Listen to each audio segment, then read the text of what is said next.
I'm standing in a woodland. This is actually Miller's Wood. First time I've been here. I had several friends who've been here and I've heard wonderful things about it. So today I'm going to be in one or more hides here at Miller's Wood. It's a lovely woodland area and it's going to be interesting to see what we see and what we're able to photograph.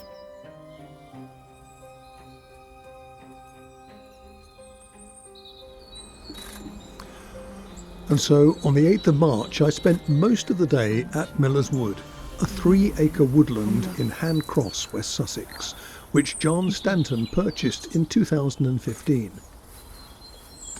Several fellow photographers from my camera club, the Mid Sussex Camera Club, have visited this location on multiple occasions and recommended it to me. I arrived early and John welcomed me and told me a bit about how he had bought the wood and set about building a number of hides. I found a delightful setup, well thought out with a view to making the best of the light and offering a variety of feeding locations for the birds. I shared the hide with one other photographer on the day and John checked in from time to time to see how we were getting on. During the morning we had a considerable number of small woodland birds together with several great spotted woodpeckers. In the afternoon we moved to a second hide where we focused on a single feeding post which brought a number of birds together.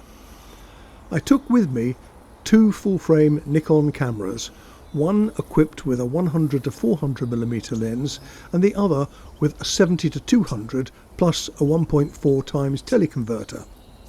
The latter, a Nikon Z8, I set up on a gimbal mount and set to auto capture triggered by motion and eye detection. During the course of the day this took a considerable number of images and from which I was able to cherry pick just the few that showed the best action. The other, a Nikon Z9, I handheld or used with a beanbag to give me greater flexibility and either shot conventionally using 20 frame per second bursts or in 30 frame per second pre-capture mode, which allowed me to get some shots I would otherwise have missed. Overall, it was both a productive and enjoyable day and I certainly plan to return periodically. I hope you enjoy the clips and the still images at the end of this video. Meanwhile, thank you so much for watching and see you next time.